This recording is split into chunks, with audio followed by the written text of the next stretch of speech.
Assalamualaikum dan salam sejahtera. Nama saya Muhammad Karadaha bin Roslan bersama rakan-rakan saya Muhammad Aiman bin Rosli, Muhammad Akil Aiman bin Abdul Manap, Muhammad Syahul Ikman bin Jasdiman, Nurul Fatihah Akmal binti Muhammad Zain, Muhammad Syafiq bin Muhammad Syarif dan Muhammad Faris Atik bin Azhar akan membentangkan tajuk jenayah cyber iaitu buli cyber. Definisi jenayah cyber. Jenayah cyber terdiri daripada unsur kerosakan, pengubah suaian program atau data komputer, penggodaman, penipuan atas talian dan pencurian maklumat. Kemunculan internet dan alat komunikasi terkini merupakan salah satu platform bagi orang-orang yang tidak bertanggungjawab untuk melakukan kerja kotor ini. Lebih dari jutaan laman web telah dicipta bagi menyebarkan maklumat sama ada benar atau tidak, ideologi, propaganda dan tidak kurang juga pornografi.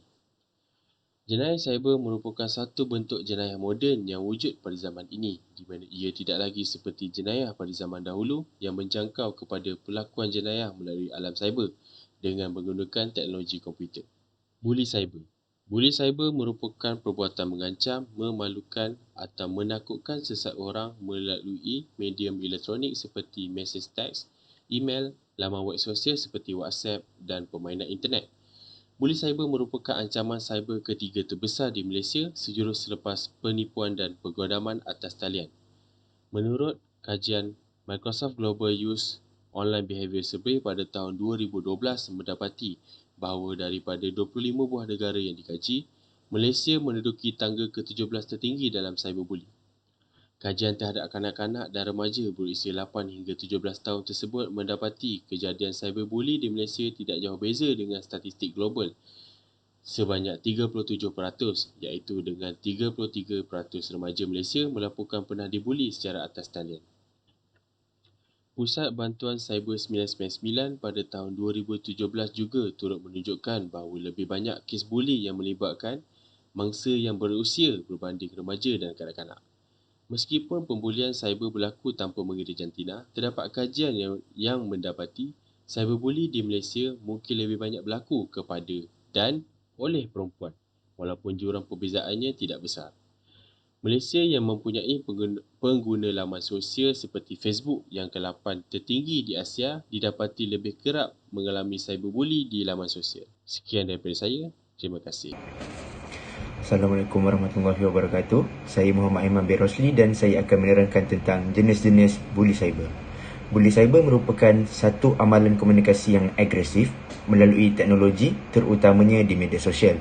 Ianya untuk mengancam dan mengganggu pengguna-pengguna yang lain. Kes buli cyber berlaku secara langsung apabila mesej dihantar secara terus daripada pembuli kepada mangsa. Buli cyber secara tidak langsung berlaku apabila pembuli mempergunakan seseorang untuk membuli orang yang lain. Terdapat banyak jenis buli cyber yang berlaku, antaranya ialah body shaming, sexting, profil palsu dan juga komen yang negatif. Contoh buli cyber pertama adalah body shaming.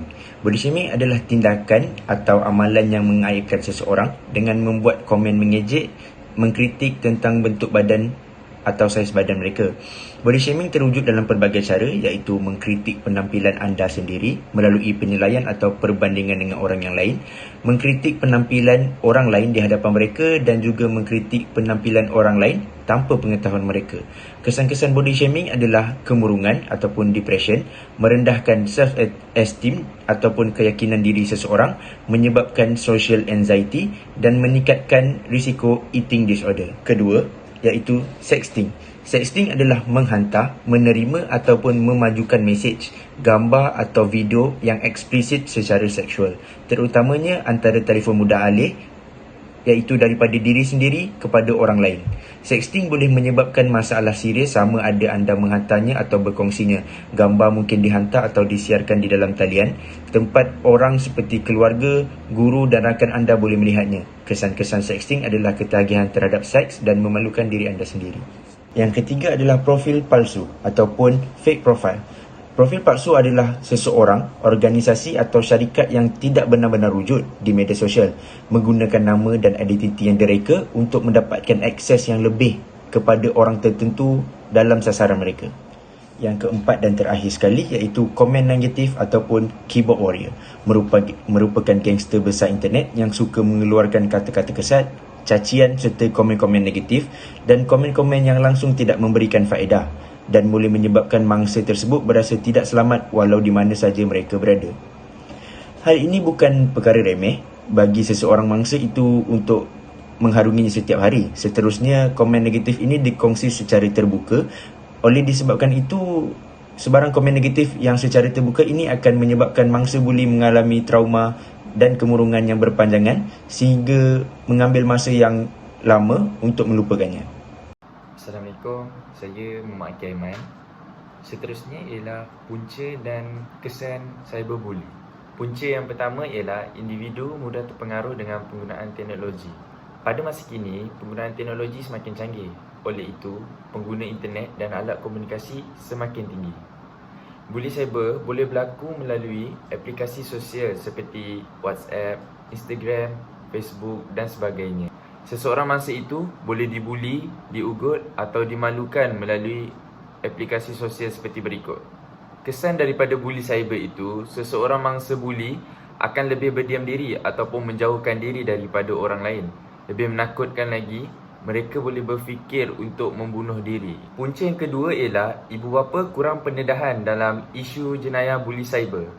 Ibu bapa pada zaman kini gemar mendidik anak-anak mereka menggunakan gadget sejak dari kecil. Ia akan memberi kesan negatif jika salah digunakan dan akan memberi impak pada masa hadapan dari segi tumbuh saraf fizikal dan perkembangan sosial. Kesannya, peratusan kanak-kanak untuk cenderung ke arah jenayah bully cyber pada usia remaja adalah sangat tinggi dan mereka akan lebih mencontohi rakan alam maya berbanding ibu bapa mereka sendiri. Tahap pengetahuan dan kesedaran masyarakat terhadap jenayah cyber di negara ini masih rendah sehingga ramai yang menjadi jenayah cyber. Persoalan utama yang ditujukan dalam tinjauan kami, adakah anda tahu Malaysia mempunyai Akta Multimedia 1998 bagi menangani bully cyber di negara ini? Sebanyak 29.3% daripada maklum balas yang telah dijawab oleh responden menunjukkan masyarakat di negara ini mempunyai tahap kesedaran yang tinggi. Persoalan utama yang ditujukan dalam tinjauan kami, adakah anda tahu Malaysia mempunyai Akta Multimedia 1998 bagi menangani bully cyber? Sebanyak 29.3% daripada maklum balas menunjukkan masyarakat di negara ini mempunyai tahap kesedaran yang tinggi terhadap Akta Multimedia 1998. Persoalan yang kedua yang ditujukan dalam tinjauan kami, tahap kesedaran anda terhadap bully cyber. Sebanyak 55.6% daripada maklum balas yang telah dijawab oleh responden menunjukkan masyarakat di negara ini mempunyai tahap kesedaran yang tinggi terhadap bully cyber. Soalan yang ketiga daripada tinjauan kami, adakah anda sedar bahawa bully cyber terhadap seseorang mampu membawa sampai ke tahap kronik seperti membunuh diri? Persoalan terakhir yang ditujukan dalam tinjauan kami, adakah anda tahu bahawa bully cyber boleh mengancam tahap kesihatan seseorang seperti depresi? Sebanyak 85.5% daripada maklum balas yang telah dijawab oleh responden menunjukkan masyarakat di negara ini mempunyai tahap kesedaran yang tinggi tentang bully cyber boleh mengancam tahap kesihatan seseorang seperti depresi. Seterusnya, langkah-langkah menambah baik etika cyber.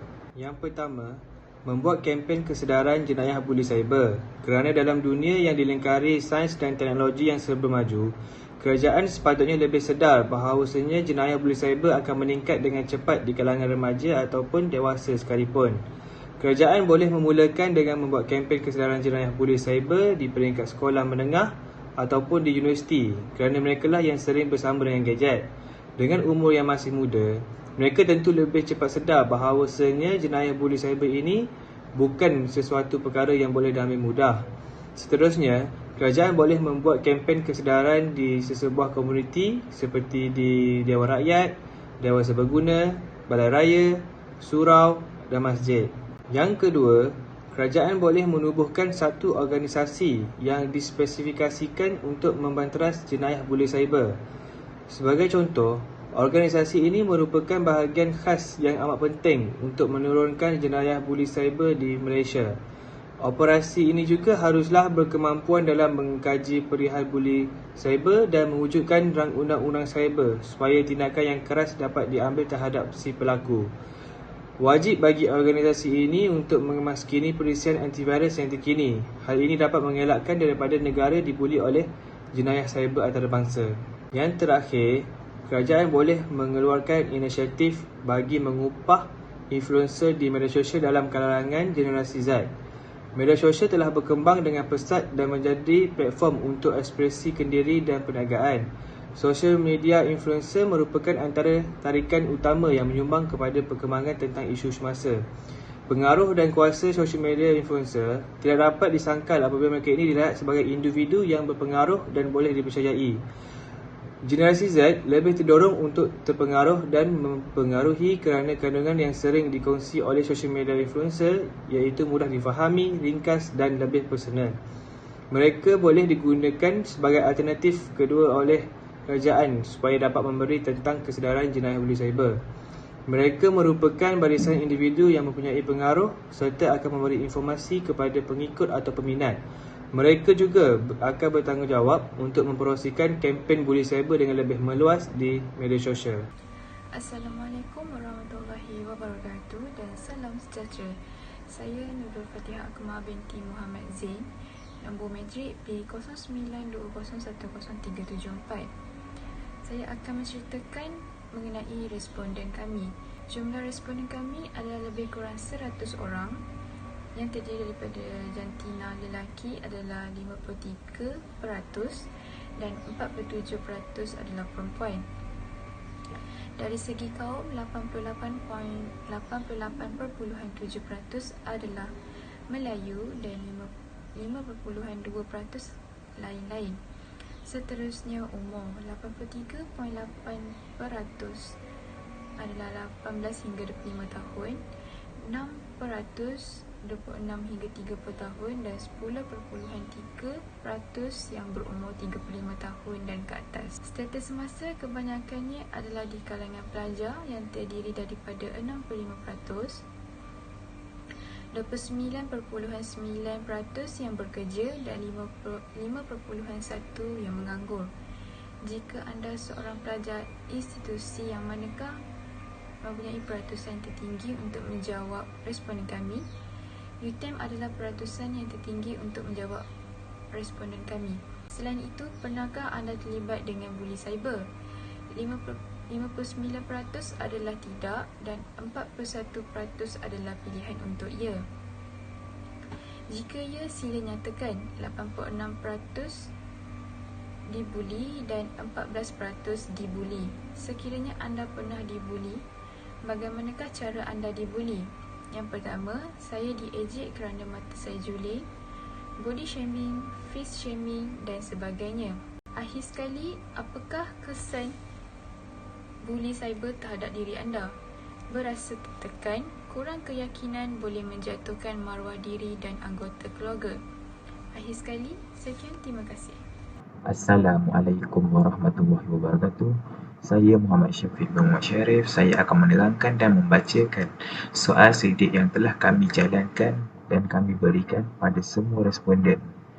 Soalan yang ditanyakan adalah punca seseorang itu membuli, dan rata-rata responden mengatakan bahawa punca seseorang itu membuli adalah kerana ketidakpuasan hati pembuli kepada mangsa. Selain itu, pembuli mungkin kurang kasih sayang daripada ibu bapa dan kurang penghayatan ajaran Islam.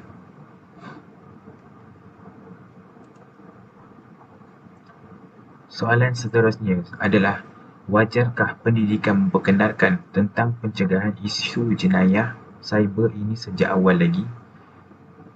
Dan rata-rata responden mengatakan ya, supaya orang mempunyai pengetahuan tentang keburukan jenayah cyber kepada orang yang menghadapinya. Dan ada juga yang mengatakan tidak. Soalan seterusnya, pada pendapat anda, apakah yang perlu dilakukan untuk menambah baik etika cyber dalam membendung jenayah cyber? Responden memberikan jawapan, pembuli haruslah dikenakan hukuman berat supaya insaf. Sentiasa memberi kesedaran melalui media massa. Ibu bapa harus pantau aktiviti anak-anak. Soalan seterusnya adalah, pada pendapat anda, mengapakah jenayah cyber ini berlaku? Jenayah cyber ini berlaku mungkin sebab kurangnya teguran dan tindakan tegas yang diambil, kerana tiada empati terhadap orang sekeliling, sebab kepuasan pada si pembuli. Soalan seterusnya adalah, adakah anda tahu kesan buruk terhadap buli cyber sekiranya ia berdosa? Rata-rata responden memberikan kesan buruk yang dihadapi kepada mangsa adalah depresi, tekanan mental dan kadar kematian meningkat. Daripada data yang diambil, 99.1% menyatakan adalah wajar institusi pendidikan seperti sekolah dan universiti menyedarkan remaja tentang buli cyber. Kesimpulannya, jenayah cyber tidak begitu mudah untuk diselesaikan sekiranya terdapat mana-mana pihak yang tidak mengambil tindakan ini secara serius. Oleh yang demikian, pada masa kini jumlah jenayah cyber kian berleluasa serta boleh menyebabkan kebimbangan banyak pihak. Gejala jenayah cyber mempunyai kesan yang pantas dan meluas, memandangkan serangan pembuli boleh berlaku dalam tempoh lebih kurang 24 jam sehari dan dengan kapasiti yang meluas. Kesan buruk daripada jenayah cyber ialah mangsa buli tersebut tidak berasa selamat di mana sahaja berada. Dengan cara mengatasinya, boleh mengelakkan diri daripada melihat komen negatif yang diberikan. Sekian daripada kumpulan kami. Terima kasih.